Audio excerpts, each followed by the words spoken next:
Dans une maison paisible, baignée par la lumière douce d'un soir ordinaire, se prépare en silence un événement qui ne l'est pas.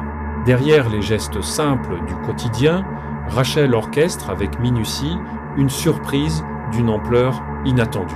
Son objectif, célébrer l'homme qui partage sa vie, sans qu'il ne soupçonne quoi que ce soit. Depuis plusieurs semaines, elle agit dans l'ombre. Messages discrets, appels à voix basse, rendez-vous planifiés en secret, elle contacte un à un les proches de son mari, amis d'enfance, collègues, membres de la famille, parfois éloignés. Chacun reçoit la même consigne, garder le secret absolu. L'organisation devient alors une opération presque stratégique, où chaque détail compte l'heure d'arrivée, le lieu de rassemblement, les rôles de chacun. Le jour approche. Elle invente un prétexte pour éloigner Christian de la maison.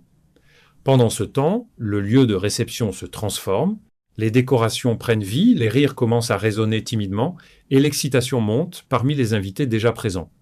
Tous partagent une même attente, voir la surprise se dévoiler. Puis vient le moment décisif. Elle ramène son mari, toujours inconscient de ce qu'il attend. La porte s'ouvre. Un instant de silence suspend le temps avant qu'un éclat collectif ne retentisse. Surprise. L'émotion est immédiate. Sur son visage, la confusion laisse place à l'émerveillement. Il reconnaît les visages, comprend peu à peu l'ampleur de ce qui a été préparé pour lui. Ce n'est pas seulement une fête, c'est une démonstration d'amour, de lien, de mémoire partagée. Dans ce moment figé entre surprise et gratitude, une vérité simple se révèle.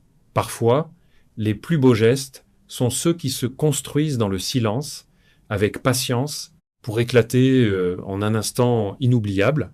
En tout cas, merci Ming Nanzambe, merci na Maman Rachel. En tout cas, surprise avec réussi. Ou avec la surprise, premier salon. Frère Christian Zaki vraiment étonné. Et on a souhaité joyeux anniversaire.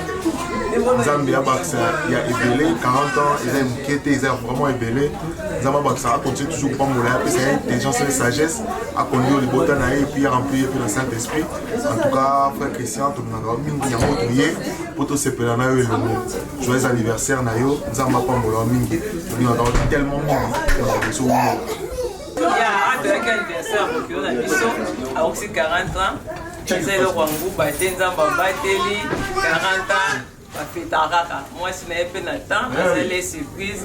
Et Simbi, qui toque, au CP, au lait, au Meli, Batam Sibokilo, à Sepeli, surprise et Simbi. Au Sepeli Mingi, merci beaucoup. 40 ans et c'est belé. Topesi Nzambe, merci pour Bateli, le mari de notre sœur, de notre fille. Donc, Topesi Nzambe Lokumbini parce que les facilité Kobandambo, Tamatina 40 ans. C'est vraiment, il y a.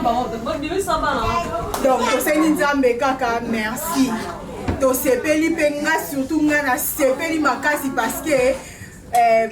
Surprise est reçue, mingi big nini big heart na ba ilo basali musala kitoko papa papi papa Riki en tout cas big up na bino ezalaka nde boye napesi nanu merci epai ya Nzambe na ndenge abateli mobali na ngai na âge akomi nango ebele bakomi na âge ote 40 ans, ce n'est pas donné à tout le monde et puis eza facilité Nzambe azwa lokumu et puis napesi merci na papa na ngai na surprise oyo basali ye donc Nzambe apambola bango na bandeko nyonso basungi ngai oyo atie apesi mwa 10 francs alambi mama leki na ngai Evelyne mama leki na ngai Sylvie ma copine de cœur Glodie Ngalula Orlandi donc Nzambe amona bino Inès ya merveille j'ai vu qui de cœur donc j'ai vu my best friend my little sister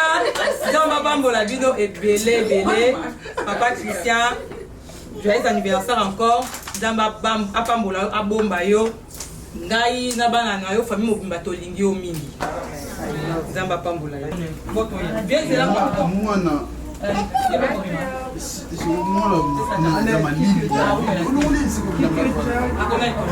Joseph